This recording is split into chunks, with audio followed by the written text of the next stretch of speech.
A no-sleep story posted by nymphflesh. I think I kidnapped an entity. Yes, an entity.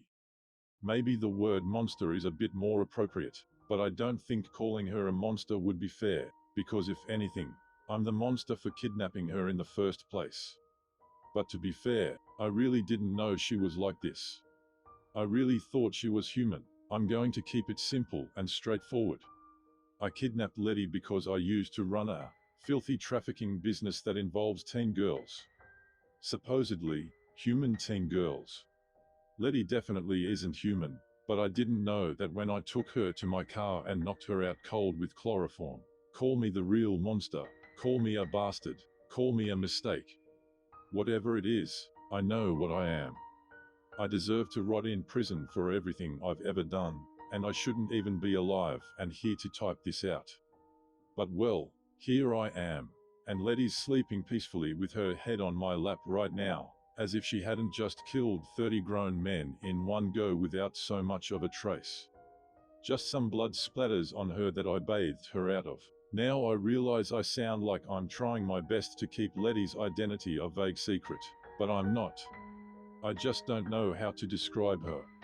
I promise my vocabulary's not limited, but some things just can't be explained, and Letty's one of those things. It's best if I start from the very beginning, so that's what I'll do. It was way back in November of last year when I was admitted to the hospital after receiving several gunshot wounds, one of them in quite a vital spot. It was because a client of mine wasn't satisfied with the girl I presented him with, and the rest is history. I had to be hospitalized for several months, and in one of those months was when I met Letty. To be honest, I don't know how old she is. She doesn't even know either. I'm not saying this to justify my actions, but it's the truth. She's pale-skinned, has chest-length black hair and brown eyes, and looks like an overall average teen girl, not a hair out of place. And she looks perfectly human with perfectly human mannerisms. It was dinner time when she walked up to my hospital bed, and apparently she was looking for her dad. Said she got lost, and needed help getting back to his office. She was wearing a plain white shirt, an oversized corduroy jacket, and short shorts.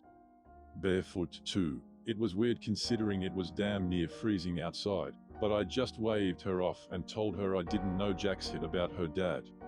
I just assumed she was the daughter of a doctor or something, but then she came back the following day. Not to ask for where her dad was or to tell me off for being rude, but to tease me for getting shot. This girl was laughing at me for almost getting shot in the balls, and I don't know how it happened, but we started talking from there.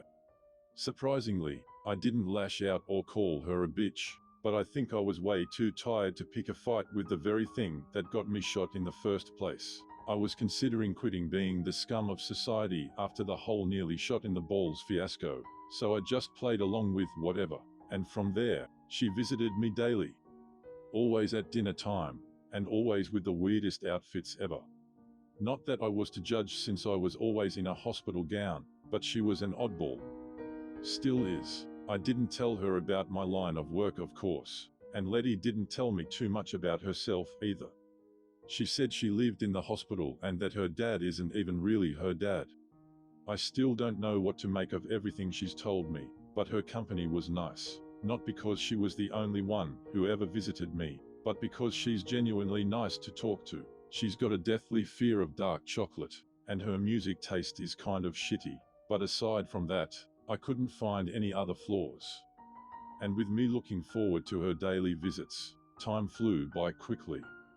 It was Christmas before I knew it, then New Year's, then Valentine's. I was discharged the day after Valentine's, and despite me promising myself that I would quit being a horrible person, I didn't.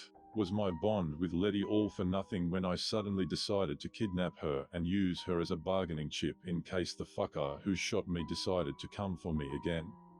No, I liked Letty. I still do. But not in the way people would probably expect. I only sell these girls.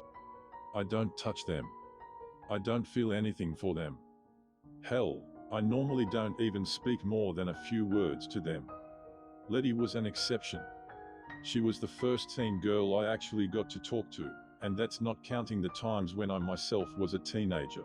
but I separated logic from emotions. Feeling sympathy never does a monster like me any good, so I sucked it up and kidnapped her.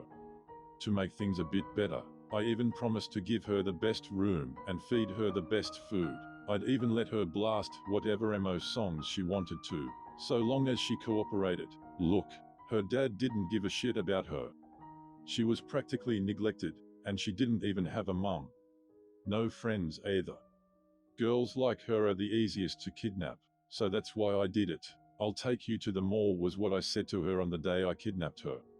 She squealed and quickly followed me out of the hospital, though her feet started to hurt when she stepped on the asphalt and I had to carry her on my back. What's the mall like? Are there people? Can I have some food? She rambled on and on with her questions, and I did my best to answer her as I buckled her in and put the chloroform on her nose. Hours later, Letty woke up and was pretty frightened. I knew it was coming. I knew the screaming, crying, fighting against the restraints would come. I didn't undress her because I felt like I owed her that much, but I still let her sob and shout until she almost lost her voice and had red welts forming on her wrists and ankles. It was cruel, I know.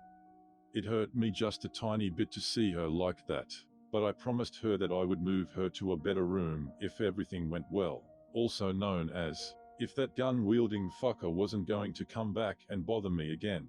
And as much as I hoped he wouldn't, he did. He fucking showed up, fully expectant of a new girl. Letty, listen to me. Listen to me, okay? SHH, don't cry. Don't cry. I'm sorry, okay? I'm sorry, I really am, but you have to listen to me. Can you do that? I tried my best to console her before she would bite the gun-loving bastard's dick off, but she was hysterical. I want to go home. I want to go home. Let me go home. I hate you. I hate you. I hate you. Why are you doing this to me? She cried, and she was shaking so badly I was almost scared she'd break. Letty, this is your home now. I'll take good care of you, okay? Just do this one thing for me, and everything's going to be okay. She didn't calm down, of course. She kept hissing and fighting against the ropes. I asked the bastard if he was okay with me drugging Letty up or sedating her before use, but he liked his girls fully conscious, so I apologized to Letty as best as I could. I never did this with all the other girls, but I just had to do it for her. I wouldn't exactly say we formed a bond in the time I was in the hospital, but I saw her as, what did I see her as? I think that, maybe, if things weren't the way they are, maybe I'd see her as a daughter figure. Maybe in another life, I'd kidnap her for a different reason. I'd kidnap her because she was being mistreated at the hospital, and I'd kidnap her to give her a good life, a good education, and I'd take her to the mall like she wanted. But that's not how things went in this lifetime. In reality, what I did was something that still haunts me to this day. I gagged Letty while I kept apologizing, and I let the bastard into the room in hopes that he'd finally leave me alone. It was the first time I genuinely felt sick to my stomach. I didn't even want to hear what was going on inside, so I went outside and waited for him to finish. The only condition was that he wasn't allowed to maim or kill Letty, so I hoped to God that he kept his word, and he did. Letty, however, turned the tables and broke that rule towards the bastard. Thanks for the meal, was what she said when she stepped outside onto the porch, a smile on her face and her naked body drenched in blood. Tatters of her clothes hung to her skin with the dried blood as glue, and she hummed some shitty song as she took a seat on the wooden chair, slumping down before standing back up again. I don't like this chair. I don't like wooden furniture.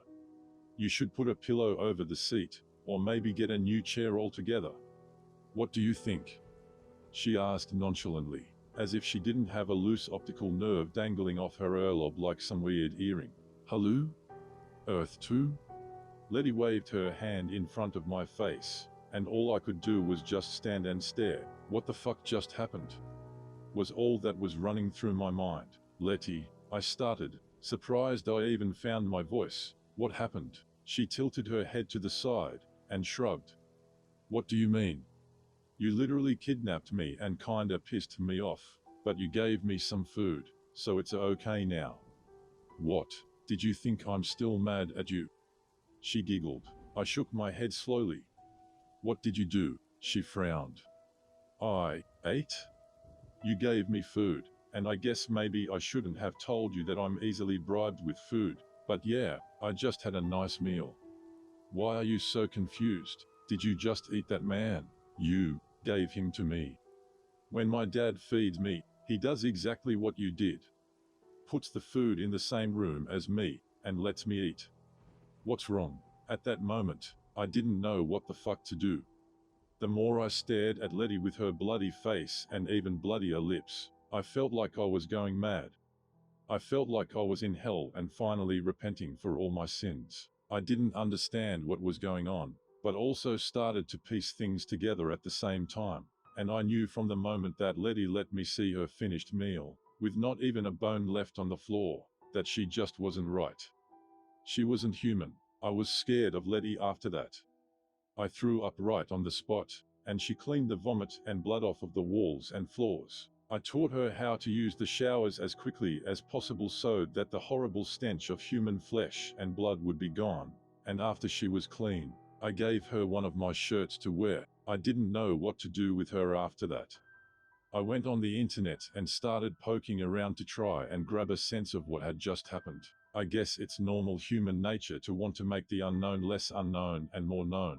Because I spent the next several hours sifting through sketchy sites all in desperation for answers. Letty wasn't very happy about that.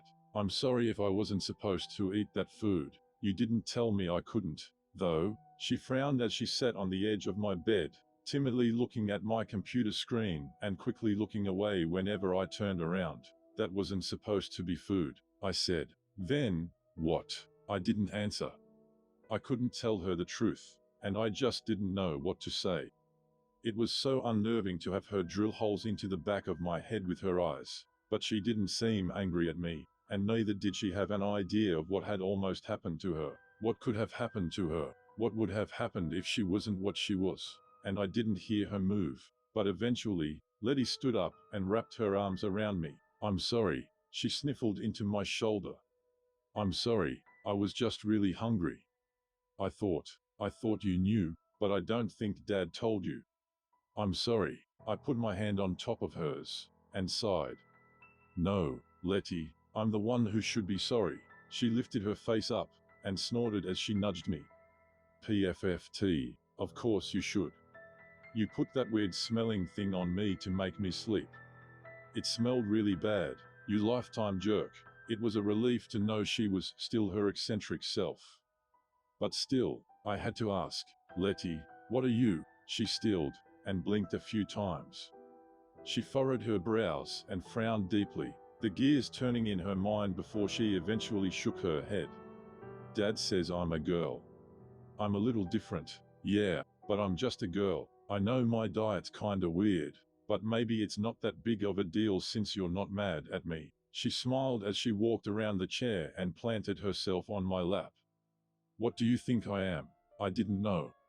I still don't know. She looked and talked and acted like a girl, yes, but she wasn't a girl. No girl could eat an entire human as well as its bones in less than 10 minutes. And no girl lived in hospitals with a mysterious father. But Letty, all I could do was pat her head and say, you're a perfect girl, Letty. And I didn't know it at the time, but she turned out to be the perfect girl in just a few months. To make a long story short, I released all the other girls under my ownership and fired all those who worked for me. Those who did the kidnapping, evidence erasing, money management, etc. I turned the business into a two-man army, and it was just Letty and I. I did the bare minimum and made sure the girls made it safely to help centers. But I couldn't stick around after that for my own safety, and soon, I went from trafficker to a hitman's manager. Like the word monster, hitman is probably the wrong word to use when referring to Letty, but I really don't know what else to call her job. And honestly, it's not even a job for her. Maybe she sounds demonic, but just think of her as a really high-maintenance pet. Her food's really expensive, and I can't just dump her back where I found her. She's still human.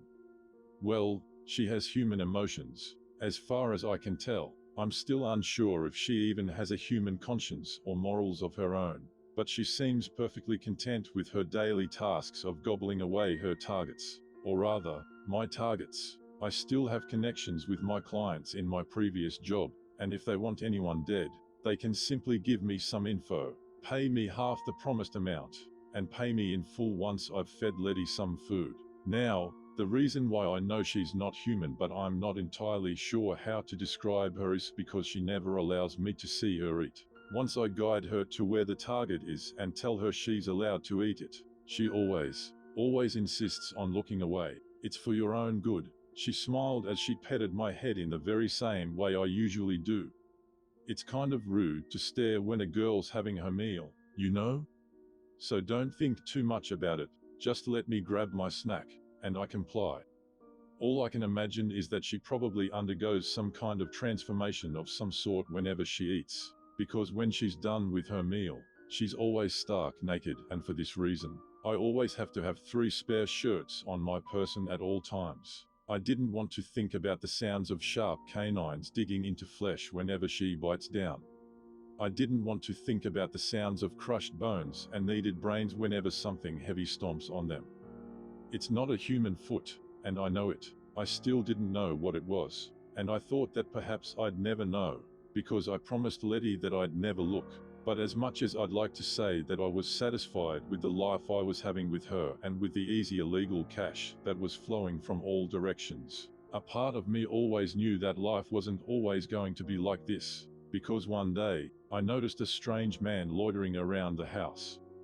At first it was just for an hour at most, but then he started standing around almost every day, and even walking around in circles around the backyard, and trying to peer through the windows. I had a suspicion of who it was.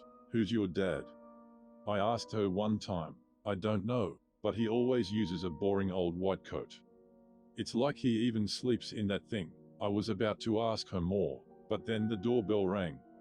Letty knew the rules, so she hid herself in the basement as I answered the door. It was the man, or rather, her dad. "Good evening, mister.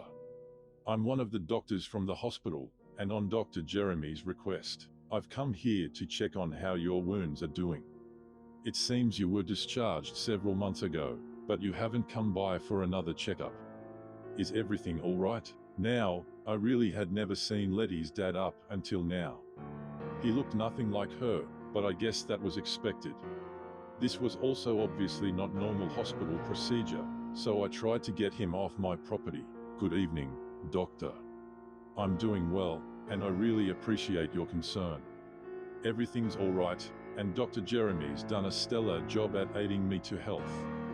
Is there anything you need, though?" He raised a brow. "Need? Oh, no. I'm simply here to check on you is all. Maybe some small talk too.